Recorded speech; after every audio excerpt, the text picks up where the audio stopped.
Well, hi folks, and welcome to the next video in the Knights Templar series. And it's going to be the last one of the Knights Templar series because it's the last book review. But we'll still have more videos for the Mysteries of the Cathar Country series, which is like the father series to the Templar series. So what I'll do is I'll go through my own books first, because I can. Obviously, the whole thing is based on the Mysteries of the Cathar Country book, and in here I go through the whole story of the Knights Templar as I presented it in this series. So that's available on Amazon, and all the links for all the books for the series are in the description below. So you just click on the description, and it'll take you to a place where you can buy your own book. Now, I mentioned during the last video, the Knights of St. John, or the Knights of Malta. Now, in my Malta and Gozo book, I went through the whole story of the Knights of St. John because I found them fascinating. In fact, I found the whole island of Malta fascinating. And usually in my megalithic journey books, I just do a little bit of history, like a chapter, and then I go through all the ancient sites and the historical sites in the area that I'm covering. But in the Malta and Gozo book, it became part one of the book. It became half of the book that I covered all of the history of Malta, right from prehistory through the early Maltese history, Malta's medieval history, which I tell you was really, really complicated. I nearly sent me a bit insane now. It's like being locked up in your house under house arrest. But that would never happen, would it? So then I did a whole chapter of the Knights of St. John, a whole section, sorry, and then I went through the British on the island and Malta today. So that's my book, Malta and Gozo, Megalithic Journey. Right, to move on to the other half of the books that we didn't cover in the first Megalithic Journey series. The first one is Tim Wallace-Murphy, The Knights of the Holy Grail. Now, Tim's one of my favourite authors. I like Tim Wallace-Murphy. I think he's a really nice guy as well. And he's one of my favourite authors on the whole of this subject area. Not just the Knights Templar, but also Rennes-le-Château, the Cathar country, and everything that surrounds it. This book it's a usual, very easy to read style that Tim does, and his expert knowledge absolutely shines through every page. I mean, this guy is an expert on the whole thing. He's also, actually, Tim Wallace-Murphy is a psychologist, and I think that helps as well, because whenever he looks into a subject, he is able to use that psychology background into interpreting the events of the various people that took part. As I say, Tim Wallace-Murphy, brilliant background knowledge and excellent interpretation. It goes through, it starts with the different religious aspects of the area, like Gnosticism, Judaism, Christianity and Islam, and it looks at the perspective from all of those different belief ideas. So he also, we've always said, right from the beginning in this series, we said that Tim Wallace-Murphy is an expert also in the Rex Deus families, and he mentions the subject going in, even in this book, to the Rex Deus. He goes through the whole things that we've mentioned, like the Council of Troy. He goes through the military activity of the Templars in the Holy Land, basically the Crusades. But I didn't really concentrate on the Crusades because it wasn't really my area of interest. He talks about how they lost the Holy Land and how this involved Saladin, who was a big part of that situation. He talks about the Inquisition and how things ended with Philip le Bel and what happened to the order in the future. So basically, he follows the series all the way through. He also mentions things that we haven't covered, like the connection to Gothic architecture. He talks about the cult of the Black Madonna, which is very much tied up in the Languedoc region of southern France, and the Knights Templar connection.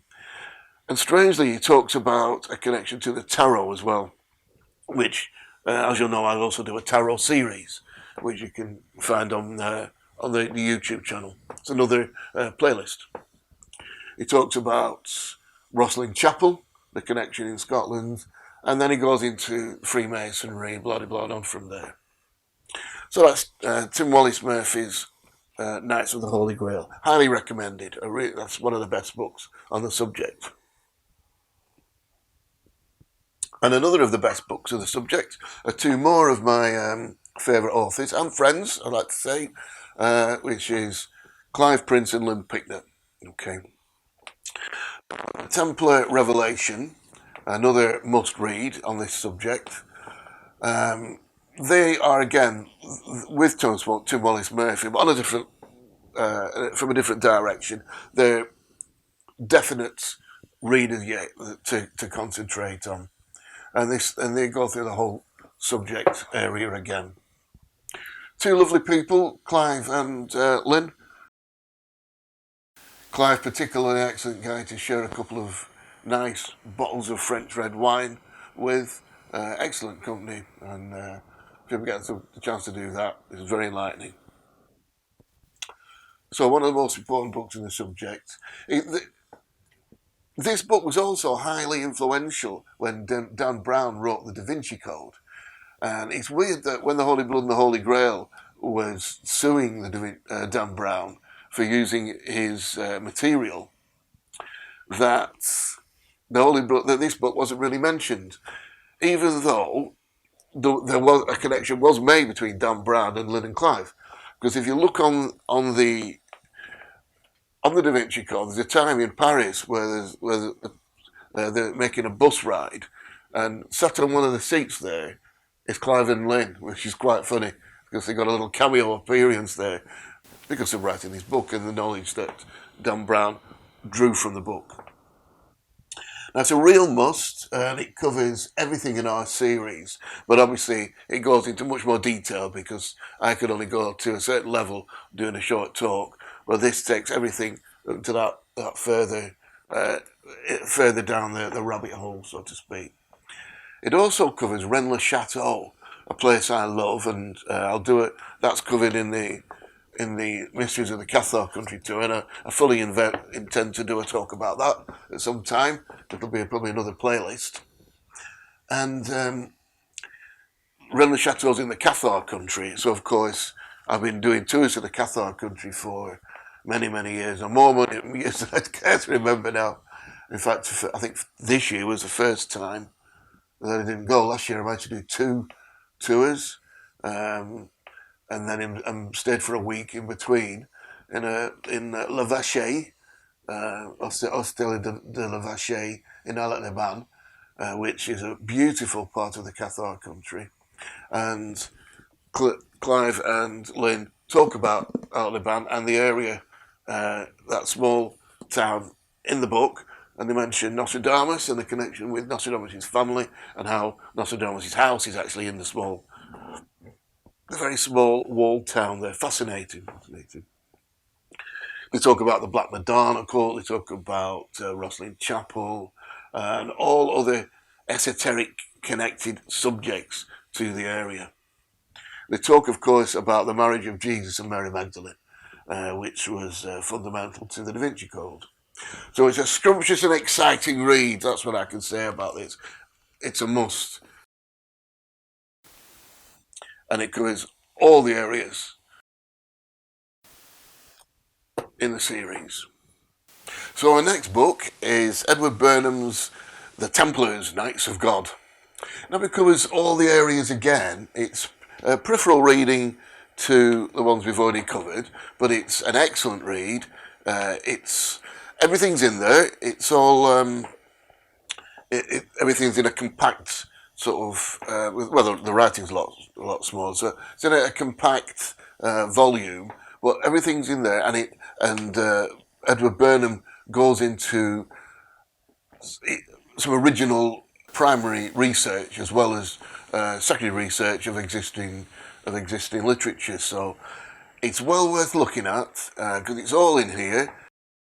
It's an extra read, but I recommend going into that for the extra things that Edward Burnham can add on. It's very much an orthodox read rather than going into the esoteric side. So that's the Templars, Knights of God. Now, as we were speaking of the Holy Blood and the Holy Grail before, this book is Bagent and Lee, Michael Bagent and Richard Lee, the two main authors of Holy Blood and Holy Grail. And they're taking it here one little step further. It takes a subject from the disbandment of the Knights Templar. So it's towards section 3 of our Knights Templar series. It's a very, very fascinating book. It starts from 1307, and what it's involved is the Scottish aspect of it.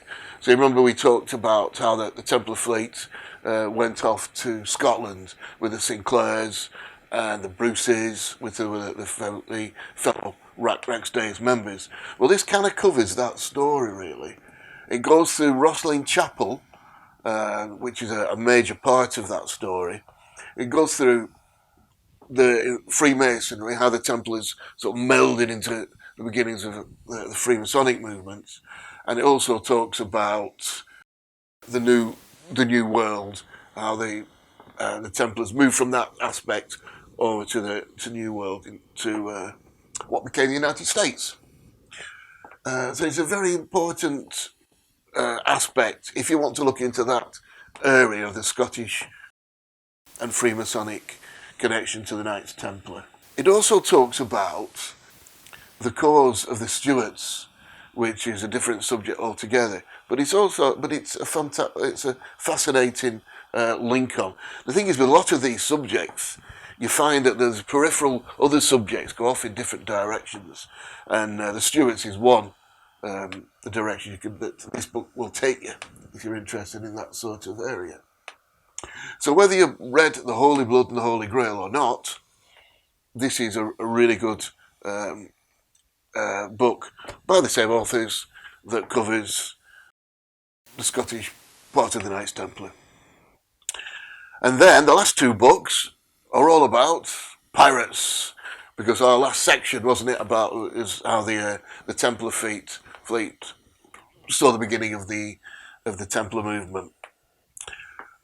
So David Hatcher Childress, Pirates and the Lost Templar Fleet, okay, with the byline, The Secret Naval War Between the Knights Templar and the Vatican. Now, what can I say about this?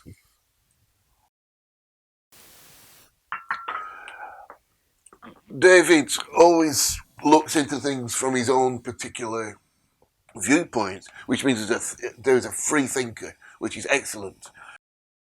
Not sure I always go along totally with what he says, but then of course I'm sure he wouldn't expect me to. He once, shall I mention this? Yeah, he once told me that the megaliths, the huge devil's arrows in Yorkshire, were aerials set up by the ancients to receive radio signals intergalactically. Now, I'd never heard this before, so I just said, no, they're not, which I don't think went down too well with Mr. Childress, but anyway, that's another story. So this book, it follows the story of the pirates, and it also covers a much broader area. So it doesn't actually just cover the areas that we were interested in.